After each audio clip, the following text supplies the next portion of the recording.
नमस्कार साथियों। आज हम बात करने वाले हैं एक ऐसी विधिक जानकारी की जो लगभग हम सभी को होनी चाहिए। और शायद आपने देखा भी होगा कि आजकल जिस हिसाब से परिस्थितियां बदल रही हैं, उस हिसाब से शायद हमारे घर परिवार या हमारे आस पड़ोस या रिश्तेदारी में कहीं न कहीं आपको इस समस्या से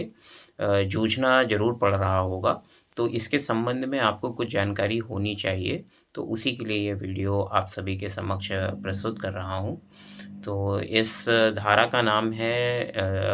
आईपीसी के अंतर्गत सेक्शन 498 ए, जो कि अब भारतीय न्याय संहिता 2023 के अंतर्गत इसको धारा 85 और 86 में बदल दिया गया है। तो आज हम बात करने वाले हैं कि इसी 498 ए धारा के अंतर्गत ये धारा कब लगती है, क्यों लगती है और किन परिस्थितियों में लगती है, और इस पे अगर किसी के ऊपर ये धारा लगती है तो उसको क्या करना चाहिए। तो इस पे हम बात करने वाले हैं इस वीडियो में। तो सबसे पहले हम शुरुआत करते हैं कि आखिर ये धारा क्या है। तो इसको हम एक सामान्य उदाहरण के माध्यम से समझने का प्रयास करते हैं कि मान लीजिए एक महिला है और उसका विवाह एक किसी अमुक व्यक्ति के साथ हो जाता है, और विवाह के कुछ दिन तक तो परिस्थितियाँ ठीक रहती हैं, लेकिन उसके बाद उस अमुक महिला के अनुसार या उसके परिवारीजनों के अनुसार उस महिला को विभिन्न तरीकों से प्रताड़ित किया जाता है। अब वो प्रताड़ना किसी भी प्रकार की हो सकती है, जैसे कोई शारीरिक प्रताड़ना, मारपीट हो सकती है, या मानसिक प्रताड़ना हो सकती है। मानसिक प्रताड़ना के अंतर्गत जैसे उससे दहेज की माँग की जा सकती है, या कुछ समय के बाद कुछ ऐसी भी परिस्थितियाँ हो सकती हैं कि उस महिला के विवाह के उपरांत संतानोत्पत्ति नहीं हो पा रही है। तो उसको ससुराली जनों के द्वारा जो है वो मानसिक प्रताड़ना दी जा रही है, उसको ताने मारे जा रहे हैं, या अन्य भी तरीकों से उसको परेशान किया जा रहा है और उसके साथ गृह कलेश किया जा रहा है या मारपीट की जा रही है। तो वो महिला स्वयं या अपने परिवारीजनों के माध्यम से थाने पर एक एफआईआर के लिए शिकायती प्रार्थना पत्र दे सकती है, और जिसके बाद में ये धारा जो है वो संबंधित लोगों के खिलाफ लग जाती है। तो अब हम बात कर लेते हैं कि इस धारा से क्या हो सकता है और ये धारा क्या है। तो आपको सबसे पहले ये बता दूँ कि ये धारा जो है वो एक संज्ञेय अपराध के अंतर्गत आता है, और संज्ञेय अपराध जो होता है वो कॉग्निजेबल ऑफेंस होता है। कॉग्निजेबल ऑफेंस का मतलब है ये है हुआ कि इसमें आपको पुलिस जो है वो एफआईआर दर्ज होने के बाद में आपको गिरफ्तार कर सकती है। और दूसरा, इसमें सज़ा का प्रावधान क्या है? तो सज़ा का प्रावधान ये है कि ये एक जो है गैर ज़मानती अपराध की श्रेणी में आती है ये धारा। तो अगर एफआईआर दर्ज हुई है और अगर आप उसमें गिल्टी पाए जाते हैं, तो ज़रूरी नहीं है कि आपको बहुत आसानी से इसमें आपको ज़मानत मिल जाए। तो ये तो हो गई कुछ बातें इस धारा से संबंधित। अब हम बात करेंगे इस वीडियो के सबसे मुख्य हिस्से पर। सबसे पहले मैं आपको बताता चलूँ कि ये जो वीडियो बनाने का प्रयास है, ये सिर्फ़ आपको एक विधिक जानकारी देने के लिए मेरी ओर से ये प्रयास किया जा रहा है कि आपको इससे संबंधित कुछ सामान्य जानकारियाँ ज़रूर होनी चाहिए। और बाकी आपके ऊपर अगर ये धारा कभी लगती है या किसी आपके परिवारीजन या आपके रिश्तेदार में ये कभी इस तरह की घटना घटित होती है, तो आप उसके लिए विधिक सलाह किसी विशेषज्ञ से ज़रूर लें। लेकिन अपने कुछ व्यक्तिगत अनुभवों के आधार पर आपको ये जानकारी साझा कर रहा हूँ, तो शायद आपको इससे संबंधित कुछ जानकारियाँ ज़रूर मिल जाएँगी। तो ये वीडियो उन सभी लोगों के लिए है जिनके ऊपर ये इस तरह का अगर ये आरोप लगा करके और ये धारा लगाई जाती है और उनके खिलाफ़ ये एफआईआर दर्ज हो जाती है, और अगर आपको लगता है कि आपने ये घटना नहीं कारित की है, यानी आपके द्वारा तो कभी किसी भी प्रकार की मानसिक क्रूरता या शारीरिक क्रूरता या कोई भी दहेज की माँग नहीं की गई है। यानी अगर इसको हम बहुत सामान्य अर्थों में कहें कि अगर आप एक पुरुष हैं और आप एक पीड़ित पुरुष हैं, तो ये वीडियो आप ही के लिए है। तो हम सबसे पहले बात करेंगे कि अगर आपको कहीं से भी जानकारी होती है शादी के कुछ समय के बाद में पत्नी अपने ससुराल चली जाती है और वहाँ जाकर के आपको जानकारी लगती है बाद में कुछ समय के बाद में कि आपके खिलाफ एक धारा यानी एफआईआर दर्ज हो चुकी है, जो कि आईपीसी के अंतर्गत 498 ए और बीएनएस की धारा 85 और 86 के अंतर्गत आती है। तो आपको सबसे पहले क्या करना है, मैं उन सुझावों और उन कदमों की ओर आपको ले जाने का प्रयास कर रहा हूँ। तो जैसे ही आपको ये जानकारी होती है, आप सबसे पहला प्रयास तो यही करेंगे कि आप अपने ससुरालीजन और अपने पारिवारिक जनों से और अपनी पत्नी से सबसे पहले तो ये बात करने का प्रयास करें कि आखिर उसने ऐसा क्यों किया। और अगर आपको इसमें सफलता नहीं मिल रही है और वो बात करना नहीं चाह रहे हैं और वो आपके ऊपर फ़ोन पर या सामने जा कर के भी इस तरह की घटना बताने का प्रयास कर रहे हैं कि आपने ऐसा-ऐसा किया है, तो फिर बात करने का बहुत ज़्यादा मतलब रह नहीं जाता है। तो उस स्थिति में आप क्या कर सकते हैं कि आपको अपना बचाव करना है। तो उस बचाव के लिए आपको सबसे पहले आपको संबंधित जाँच अधिकारी यानी संबंधित थाने पे आपको संपर्क करना है। वैसे तो वो संबंधित जाँच अधिकारी और संबंधित थाना आपसे स्वयं संपर्क करेगा। तो आप उन संबंधित आप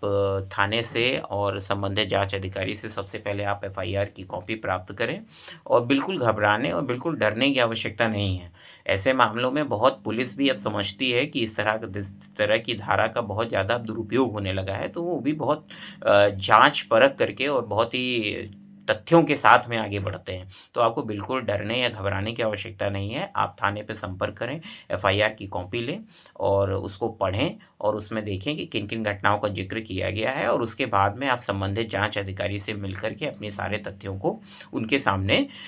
मौखिक तौर पे ज़रूर पेश कर दें। और जब उसके बाद में जाँच आगे बढ़ती है, तब आपको कुछ उसमें अन्य चीज़ें भी ध्यान में रखनी हैं, जो कि इस वीडियो के अगले हिस्से में मैं आपको बताने वाला हूँ। हाँ, तो अब हम बात करेंगे कि इस 498 ए धारा के अंतर्गत अगर मान लीजिए आप पे या आपके परिवारीजनों पे ये धारा लग चुकी है, तो आपको अब सबसे पहले आपको क्या करना चाहिए? तो आप सबसे पहले मैंने आपको बताया कि आप एफआईआर की कॉपी ले लीजिए। एफआईआर की कॉपी लेने के बाद में आप उसको पढ़िए और संबंधित जाँच अधिकारी के सामने अपने तथ्यों को पेश कर दीजिए। उसके बाद का जो काम है, जो ज़रूरी कार्य है, वो अब मैं आपको स्टेप बाय स्टेप बताता हूँ कि आपको क्या करना है। आप सबसे पहले घर आइए, घर आकर के आप एफआईआर के अपने जो तथ्य लिखाए गए हैं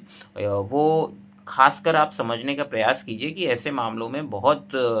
अगर वो मुकदमा झूठा बनाने का प्रयास किया जा रहा है और वो फर्जी एफआईआर बनाई गई है, तो निश्चित तौर पे उसमें किसी न किसी वकील या किसी विधिक सलाहकार की राय ज़रूर ली गई होगी। और उसमें सब में एक ही तरह के तथ्य लिखे होते हैं कि उन्होंने दहेज की माँग की, उन्होंने मेरे साथ मार-पीट की, उन्होंने ये किया, उन्होंने वो किया, परिवारीजन ताने मारते थे, ऐसा होता था, वैसा होता था। और उसमें घटनाओं को जो बताया गया होगा, उसमें तिथियों का समावेश बहुत ज़्यादा नहीं होगा और अगर तिथियों का समावेश किया भी गया होगा, तो वो बहुत घुमा-फिरा करके किया गया होगा। तो जिससे वहीं से आपकी बचत हो सकती है, तो आपको वो बहुत ध्यान से एफआईआर के हिस्से को आपको पढ़ना है। और उस एफआईआर के हिस्से को आप पढ़ने के बाद में आप अपना एक जवाब तैयार कीजिए, अपना एक प्रार्थना पत्र बनाइए कि आपके खिलाफ जो है संबंधित थाने में इस तरह की फर्जी एफआईआर दर्ज कराई गई है और उन अमुक लोगों के द्वारा दर्ज कराई गई है और आपके सभी परिवारीजन या आपके ऊपर ये एफआईआर दर्ज कराया गया है, जो कि पूरी तरह से निराधार है और वो गलत है। और ये प्रार्थना पत्र आप एसपी के नाम पे आप बनाइए और एसपी से आप जाकर के उनसे जनता दर्शन में या किसी भी माध्यम से आप उनको फैक्स कीजिए, उनको ईमेल कीजिए और ये प्रयास ज़रूर कीजिए कि आपके पास उसकी रिसीविंग ज़रूर होनी चाहिए। अब ऐसा करने का फ़ायदा ये होगा कि सबसे पहले तो आप पुलिस की नज़र में आप दोषी तुरंत ही नहीं बन जाएँगे। आपको पुलिस ये समझेगी कि आप जो है, आपने अपनी तरफ से पहल करी है और आपने उस संबंधित एफआईआर पे एक प्रार्थना पत्र भी एसपी को दिया है और आप स्वयं भी चाहते हैं कि इस पूरी घटना की आप एक निष्पक्ष जाँच होनी चाहिए। तो एसपी आपके घटनाक्रम को सुनकर या जानकर जो है, उसको मार्क कर देंगे संबंधित क्षेत्राधिकारी को और संबंधित क्षेत्राधिकारी के माध्यम से वो चली जाएगी, आपका जो प्रार्थना पत्र होगा, वो मार्क होकर के चला जाएगा सीधे-सीधे आपके जहाँ पे भी वो एफआईआर दर्ज हुई है, जिस संबंधित थाने पर, उस संबंधित थाने पे आपके जाँच अधिकारी को वो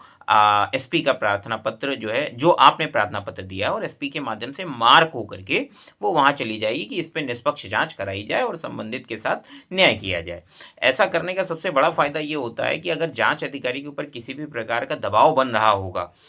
लड़की पक्ष की ओर से, तो अब वो भी बाध्य हो जाएगा, चूँकि अब ये प्रार्थना पत्र आपकी तरफ से एक उच्चाधिकारी के माध्यम से प्रेषित किया गया है, तो वो भी बाध्य होगा कि इस मामले की जो है वो एक निष्पक्ष जाँच की जाए और तथ्यों के आधार पे की जाए। जी, अब अगला बिंदु आता है कि अपने बचाव में हम आखिर क्या करें? क्योंकि पुलिस तो अपनी तरफ से जाँच करेगी ही करेगी, लेकिन अब आपको क्या करना है? जैसे आपने पहला कदम तो कर लिया कि आपने एसपी से मिल लिया और आपने एसपी को एक प्रार्थना पत्र दे दिया कि आपके खिलाफ ये जो एफआईआर हुई है, वो फर्जी है और आप उसकी निष्पक्ष जाँच चाहते हैं। ये तो आपका काम हो गया। अगला काम है जो बहुत ही महत्वपूर्ण है कि आप अपनी एफआईआर को पढ़िए। एफआईआर को पढ़ने के बाद में उसमें जो-जो बिंदु बहुत ही महत्वपूर्ण हैं और जिन घटनाओं का उसमें समावेश किया गया है और आपके पास उसके साक्ष्य हैं कि आपने तो ऐसा कभी कोई घटनाक्रम किया ही नहीं। मान लीजिए एक उदाहरण लेते हैं। मान लीजिए आपकी पत्नी या उनके माता-पिता के माध्यम से एफआईआर में ये आरोप लगाया गया है कि आप उनके घर पर गए और आपने उनके साथ मारपीट की या आपके घरवालों ने उनके साथ मारपीट की या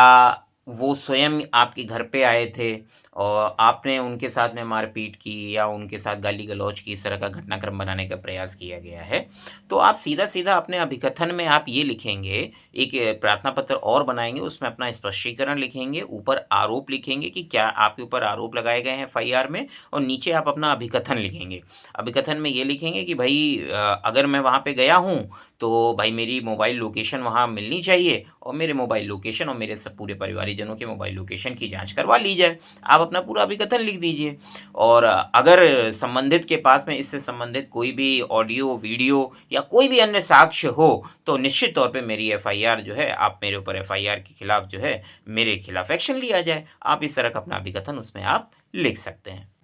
अब मान लीजिए कि एफआईआर के दूसरे हिस्से में आपके ऊपर आरोप लगाया गया होगा कि आप उनसे दहेज की माँग करते थे, उनको आप प्रताड़ित करते थे, क्रूरता करते थे और जिससे परेशान होकर के लड़की के माता-पिता ने बहुत बार प्रयास किया कि ऐसा घटनाक्रम ना होने पाए। इसलिए उन्होंने आपको लाख, 2 लाख, 5 लाख, 10 लाख जितना भी आपने उसमें धनराशि उन्होंने मेंशन की होगी कि उन्होंने आपको दी। लेकिन उसके बावजूद आपका पेट नहीं भरा और आप फिर भी आप उनको परेशान कर रहे थे। तो उसके लिए आप अपना अभिकथन लिखेंगे, फिर से वही आरोप लिखेंगे, आरोप का हिस्सा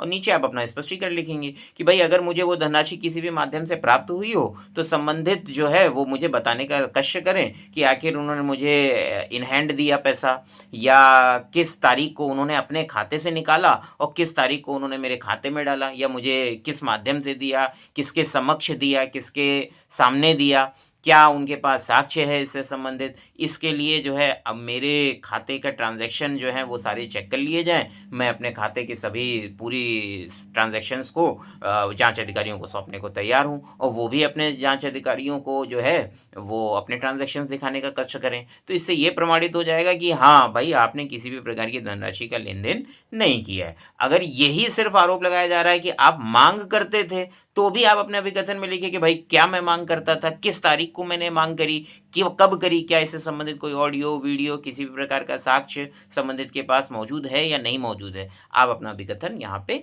इस प्रकार से अपना अभिकथन लिख सकते हैं। इस तरह आप अपना जवाब तैयार करके उस एफआईआर के अनुरूप, जो एफआईआर आपके लिए तैयार की गई थी, उसके अनुसार आप अपना अभिकथन तैयार कीजिए, अपना स्पष्टीकरण तैयार कीजिए और उसकी 2-3 प्रतियाँ आप साक्ष्यों सहित आप उसको बंच बना कर के तैयार कर लीजिए और उसको आप स्पीड पोस्ट के माध्यम से या रजिस्टर्ड डाक के माध्यम से, ईमेल के माध्यम से आप उस संबंधित जनपद के एसपी को, आप संबंधित थाने पर संबंधित जाँच अधिकारी के नाम पर और इसको आप ज़रूर प्रेषित कर दें। इसका आपको लाभ ये मिलेगा कि आपके पास एविडेंस होगा कि आपने संबंधित जाँच अधिकारियों को पूरी तरह से सहयोग किया है और आप जो है इन आपने साक्ष्यों को आपने प्रस्तुत किया और आपके पास इसका एक रिसीविंग भी रहेगा। क्योंकि अगर आप डायरेक्ट पुलिस को जाकर के देंगे तो वो कभी आपको रिसीविंग इतनी आसानी से नहीं देने वाले हैं। तो आप इस तरह से आप इसको आप ज़रूर कर लीजिए। बाकी जाँच जब आगे बढ़ती है तो पुलिस वाले स्वयं आपसे संपर्क भी करेंगे, आपसे आपके तथ्यों को भी सुनेंगे, आपके बयान भी लिए जाएँगे, सब कुछ किया जाएगा। लेकिन आप इतना कार्य आप ज़रूर कर लीजिए। अब बात आती है कि जब एफआईआर दर्ज हो चुकी होगी तो पुलिस जाँच करेगी, आपने अपना स्पष्टीकरण भेज ही दिया है, आपने सारे अपनी तरफ से साक्ष्य भी सौंप दिए हैं, आपने अपने मोबाइल लोकेशन की भी जाँच कराने के लिए कह दिया है, आपने अपने बैंक खातों के ट्रांज़ैक्शन कराने के लिए भी कह दिया है, यानी आपने अपनी तरफ से पूरा सहयोग कर रहे हो आप पुलिस को और कि भई इसकी पूरी निष्पक्ष जाँच की जाए, अगर मैं दोषी हूँ, तो मेरे खिलाफ कार्रवाई की जाए, अगर दोषी नहीं हूँ तो जो एफआईआर को क्वैश कर दिया जाए। तो पुलिस ऐसे मामले में क्या करती है कि वो जाँच को आगे बढ़ाती है, आपके सारे तथ्यों को सुनती है, फिर उसके बाद में ये प्रोसीजर आगे बढ़ता है और फिर आती है बात बयानों की। अब वो बयान आपकी तरफ से भी लिए जाएँगे और आपकी लड़की जो पक्ष होगी, जो लड़की पक्ष होगा, उसकी तरफ से भी बयानों को लिया जाएगा। तो मैं चूँकि यहाँ पे पुरुष पक्ष के लिए मैं कुछ सुझाव को यहाँ पे आप सभी के समक्ष इस वीडियो के माध्यम से रख रहा हूँ, तो मैं आपको ये सही सलाह ज़रूर दूँगा कि आपके ऊपर अगर ये आरोप लग रहे हैं कि आप उनको प्रताड़ित करते थे या आपके परिवारजन उनको प्रताड़ित करते थे, तो निश्चित तौर पे आपके अड़ोसी-पड़ोसी को भी ज़रूर पता होगा कि हाँ भैया, इनके यहाँ से रोज़ आवाज़ें आती थीं, लड़की को बहू को बहुत परेशान करते थे, मारते थे, पीटते थे। तो अगर आप नहीं करते होंगे, तो सीधी-सी बात है आपके अड़ोसी-पड़ोसी को कभी इस प्रकार की घटना का एहसास ही नहीं हुआ होगा कि आप तो उनका हमेशा ख़्याल रखते थे। तो अपने अड़ोसी-पड़ोसी को भी तैयार कीजिए और निश्चित तौर पे लोग ऐसे मामलों में अब जो है मदद करने लगे हैं। अगर आपके संबंध ठीक-ठाक हैं, तो वो ज़रूर आपको आपकी मदद करेंगे। तो उनको आप तैयार कीजिए और उनके बयान को आप जाँच अधिकारियों के माध्यम से अपनी बात को रखने का प्रयास कीजिए। तो आप ये काम कर सकते हैं।